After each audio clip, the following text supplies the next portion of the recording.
Armu teile ja rahu Jumalalt, meie Isalt ja Issandalt, Jeesuselt Kristuselt.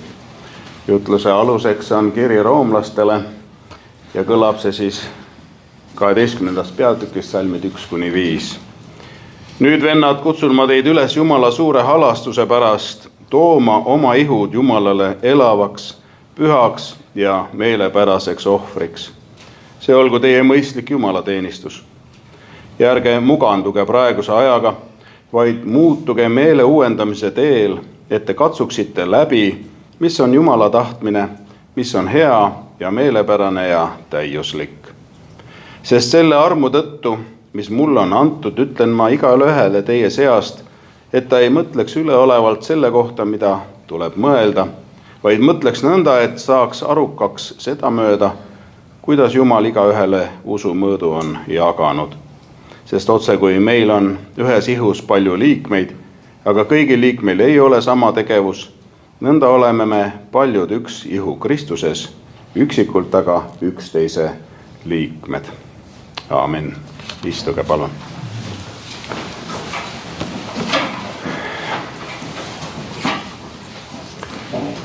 Tänase jutluse peateemaks oleks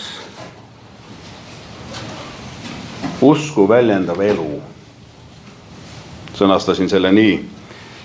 Ja jutlusest võiks tulla esile sellised mõtted nagu kuulmine, nõustumine, muutumine ja siis selle kõige väljendamine. Kui me võtame kokku Samueli loo, täna loetud Vanast Testamendist kirjakoha, siis seal oli huvitav moment. Noor mees ei olnud veel Jumalaga suhelnud. Ta teenis vana preestri juures, magas seal, kus pühakojas. Ja nüüd, kui Jumal teda siis lõpuks kõnetas ja kui tema õpetaja aru sai, et Jumal on see, kes tahab poissi kõnetada, siis julgustas ta poissi vastama Jumalale ja ütles nii, et kui ta sind veel kord kõnetab, siis ütle, su sulane kuuleb. Ja nii noormees tegi. Ja sellest saab alguse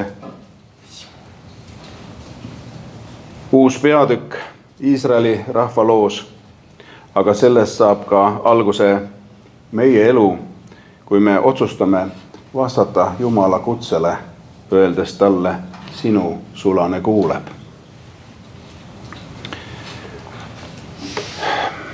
Möödunud aasta 2 viimast päeva ja selle aasta 2 esimest päeva on olnud minu elus natukese ebatavalised. Üks minu töökaaslastest päästeteenistuses oli jäänud haigeks, avastati vähk, mis oli kaugele ulatunud ja talle öeldi, et tal on vähe jäänud elada. Mina sain sellest infost teada suht hilja ja sellest päevast, kui ma saingi teada, käisingi teda haiglas vaatamas, ta oli siis juba palliatiivravi osakonnas, mis on mõeldud selleks, et inimene rahulikult lahkuks. Esimene päev ma sain temaga ilusti Jumal pani mu südamele minna ja käima. See oligi see kõnetus, su sulane kuuleb, näide selle juurde. Oma mõistusega ei tahaks minna ja oligi ebamugav minna. Ma pidin ennast ületama. Ja ma sain temaga veel rääkida. Ta oli nõukaaegne minus noorem mees. Ja mõtlesin, kuidagi ebaõiglane. Ma olen veel täie tervise juures, tema juba peab lahkuma. Ja ta ütles, et minul ei ole Jumalast keegi rääkinud. Ja siis küsisin, kas sa oled nõus. Ta ütles, et ega mul enam ju midagi paremat üle ei jää. Ma nii tahtsin talt välja kiskuda seda jah-sõna, et jah, ma tahan seda Jumalat vastu võtta. Aga ta oli selles mõttes aus, et ta ei saanud öelda jah selle vastu, mida ta ei teadnud. Ja kui ma küsisin, kas ma võin paluda, tal olid valud, siis ta oli nõus, et ma palusin tema pärast. Ja niimoodi ma käisin ka teisel päeval, siis ma leidsin oma kodust põneva raamatu, mis rääkis imedest ja kus oli sarnane lugu, nagu selle mehega oli juhtunud. Et naine oli täiesti vähist söödud, lihasmass oli kadunud elu rippus niidi otsas ja ometigi Jumal tervendas ta. Ja siis me otsustasime seal koos, et me hakkame tema usku üles ehitama. Nende samade näidete varal, kus arstid olid tõendanud, et elu ei ole enam kuskilt tulemas ja ometigi Jumal kinkis ja arstid kinnitasid hiljem, et see on Jumala sekkumine. Teisel päeval enam ta ei olnud väga kontaktne, 3., samuti 4. päeval oli ta lihtsalt justkui magas. Ja ma lugesin talle raamatut, mis siis, et ta magas. Lugesin talle Jumala sõna, lugesin talle, korraga tuleb mu südamesse, et päästmispalve lugeda. Ta nagu magab, ma loen talle päästmispalve, siis tuleb õde sisse, meie koguduse liige. Ja korraga ütleb mulle, Urmas, ta kuuleb meid, me jäime tema kõrvale rääkima. Siis justkui see magav inimene tõstab käe ülesse, just kandmaks märku, et nii on, pilgutab seal silmi nende silmalaugudel. Ja mina usun, südames päriselt usun, et ta võttis oma pääste vastu ja ta tahtis nagu anda teada, et ma olen kuuldel ja ma olen kuulnud päästepalvet ka. Ja see andis sellised tohutult tugeva impulsi mulle ka tänaseks jutluse aluseks. Eile ma kuulsin, siis arst kirjutas või õde kirjutas, et ta on lahkunud meie hulgast. Aga just see, et Jumal valmistab ja paneb su südamele midagi tegema, mida ma ei tahaks teha ja ometi kui sa kuuletud sellele, siis hakkavad sündima imed. Ja sellest siis tänane jutlus edasi ka. Tänases kirjas Paulus kutsub meid vastama Jumala suurele halastusele sellega, et me annaksime oma elu Jumala käsutusse. Reeglina me elame mina maailmas. Mina ka. Maailmas, kus me arvame, et elu keerleb meie ümber. Isegi kristlastena võime arvata, et meil on hiilgav idee eluga edasi minna. Püüame seda ka Jumalale maha müüa ja palume, et ta seda õnnistaks. Tegelikult oleme aga me Jumala armust kutsutud täitma tema suurt plaani. Tema plaan on juba täie hooga liikvel, sest see on hoolikalt kavandatud ja täiuslikult korraldatud. Ja muideks, tema plaani alusel oleme ju ka meie siia ilma sündinud. Meil on vaja lihtsalt see vastu võtta ja võtta see sõnum, et me oleme sündinud siia eesmärgiga. Mitte lihtsalt niisama. Jeremia 1:5 ütleb, enne kui ma sind emaihus valmistasin, tundsin ma sind. Enne kui sa emaihust välja tulid, pühitsesin ma sind. Psalmis 139 kirjutab, et Jumal kudus inimese ema ihus ja kõik meie päevad olid tema raamatus kirjas juba enne, kui ükski neist algas. Nendest kirjakohtadest saame järeldada, et oleme tegelikult Jumala plaanis juba enne oma sündi. Milline julgustus? Meie loomulik viis on olla tema juhtimise all. Tema plaan meie jaoks on kaugelt eesmärgipärasem, kui seda meie suurepärane plaan ealas olla võiks. Ehk julgustab meid Jumalat järgima teadmine, et kristlik elu ei ole pingutamine selle nimel, et Jumal meid võiks armastada, vaid vastus sellele, et ta juba on meid armastanud. Siit järeldus. Me ei tohiks olla vormitud selle maailma mõtteviisist, vaid peame laskma Jumalal uuendada meis tema mõtteviisi, et ära tunda tema tahe.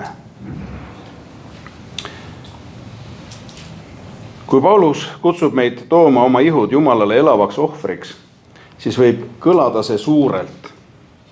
Aga tegelikult on see väga igapäevane ja praktiline. Elav ohver on näiteks see, kui inimene valib tööl aususe, kuigi see võib maksta talle mugavuse. Elav ohver võib olla see, kui lapsevanem võtab aega kuulata oma lapsi, kuigi päev on olnud pikk ja väsitav. Elav ohver võib olla see, kui keegi vabandab su ees, aga sina ja sina andestad, kuigi uhkus tahaks jonni jätkata. Elav ohver on usk ja usaldus, mis ei jää ainult pühapäeva hommikusse, vaid läheb kaasa esmaspäeva, teisipäeva, neljapäeva õhtusse, siis kui ollakse väsinud ja kui kannatlikkust napib. Teiseks toob Paulus esile muutumise ehk meele uuendamise, mida teha, kui maailm õpetab üht ja Jumal teist. Paulus hoiatab, ärge muganduge praeguse ajaga. Sageli me ei tee teadlikku otsust muganduda, see lihtsalt juhtub.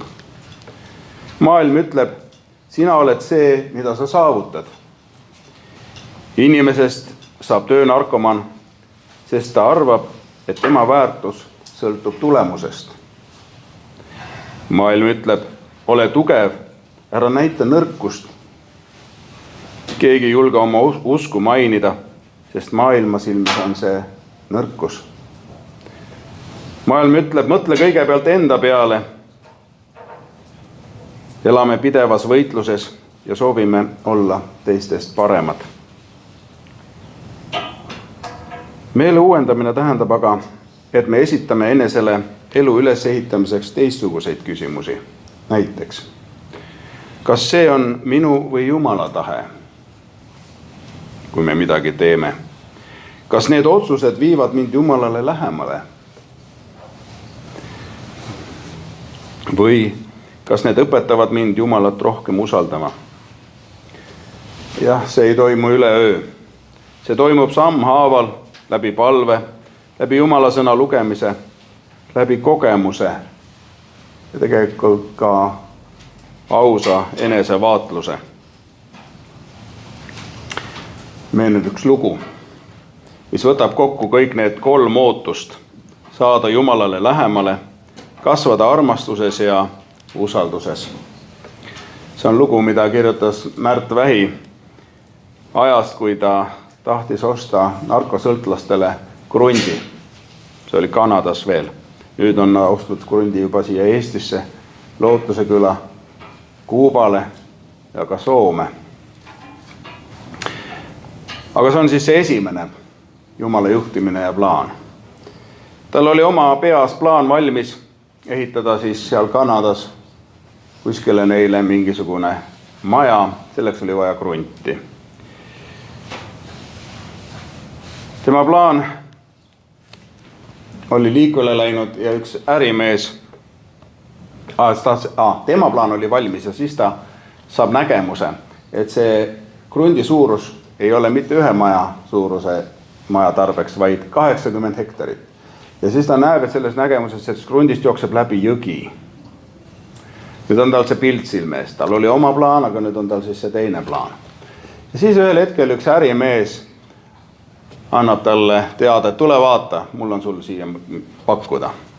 Nad teadsid, et see on selline tõeliselt omakasupüüdlik ärimees ja et selline raske iseloomuga mees. Aga kui nad kaardi pealt vaatasid, siis see ala sealt alalt jooksis läbi jõgi. Ja nad otsustasid minna vaatama, kuna nägemuses oli see jõgi sees. Lähevad kohale, käivad seal ringi ja ütlevad, et tundub, et see krunt on just see, mida Jumal räägib. Aga on üks kitsendus. Selles nägemuses, unustasin öelda, oli sees, et selle krundi, 80 hektarilise krundi peavad nad soetama $1. Ja siis need mehed ongi seal krundi peal ja ütlevad, no see on võimatu. Ja me teame seda ärimeest. Tulevad tagasi ja ärimees küsib, no kuidas on, mis tunded valdavad. Ta ütleb, et mehed siis isa pojaga, Märtamaa pojaga. Et kõik on hästi, iseenesest kõik sobib, aga me ei maksa sulle selle krundi eest mitte sentigi rohkem kui $1. Ja teate, see ärimees ütles, ma olen nõus. Ja siis nad küsivad, miks sa nõus oled? Ja siis ta ütleb, et sellel ajal, kui teie seal vaatasite seda krunti, rääkis Jumal minu südame vastu, et ükskõik mis hinnaga nad tulevad ja mis pakkumise nad teevad, sina pead nõustuma. Ja mä tahtsin olla Jumalalle kuulekas. Ja nii sai alguse see esimene krunt. Siis nad raamisid selle $1 ära, sellel ju ei olnud väga suurt väärtust. Panid raamidesse ja läksid lepingut sõlmima. Ja siis seal lepingut sõlmides nad näevad, kuidas see ärimehel pisarad jooksevad. Küsivad, mis on? Need rõõmupisarad. Ja millest siis? Sest Jumal valis kõigi nende võimaluste hulgast minu krundi, et mina saaksin oma maa teile pakkuda, et see teeniks Jumalat. See oli see, et ta sai olla Jumala plaanis sees. Ja see valmistas talle rõõmu. Ja see on ka tegelikult tänase jutluse sisu. Et me ei käi oma plaanis. Jumalal on meie jaoks palju suuremad plaanid. Et me käiksime ja teeksime tema plaanide kohaselt. Paulus mainib selles samas lühikeses kirjalõigus veel ära ühe ihu, üheks olemise. Ühtsus Kristuses, nagu kirjutab. Sest otse kui meil on ühes ihus palju liikmeid, aga kõigil liikmeil ei ole sama tegevus, nõnda oleme meie paljud üks ihu Kristuses, üksikult aga üksteise liikmed. Et nüüd on küsimus, kuidas see liitub selle eelneva looga on ju. Täitsa liitub. Paulus kasutab pilti ihust, kui üks liige valutab, ei ütle ülejäänud keha, et see ei ole minu asi. See tekst kannab sõnumit ühtsusest ja erinevusest. Nagu inimkehas on palju liikmeid, millel kõigil on oma ülesanne, nii on ka inimesed Kristuses erinevad, kuid kuuluvad kokku, nagu meie siin praegu. Keegi ei saa olla kogu ihu üksinda, vaid igaühe roll on vajalik. Samamoodi on peres või meeskonnas, kui igaüks teeb oma osa ja väärtustab teisi, toimib tervik paremini. See mõte kutsub üles austama teineteise erinevusi ja mõistma, et ühtsus ei tähenda samasugusust, vaid koostööd. Me ei ole kõik ühesugused, aga me kuulume kokku. Kogudus on koht, kus kantakse üksteist. Ja kokkuvõte. Roomlastele 12:1-5 kutsub meid elama välja usku, mis on siis vastus Jumala halastusele, nähtav igapäeva elus, uueneva mõtteviisiga, alandlik ja ühtehoidev. See ei kutsu täiuslikkusele, vaid pühendumisele. Olgu meie elu elav ohver Jumalale meelepärane ja inimestele õnnistuseks. Aamen.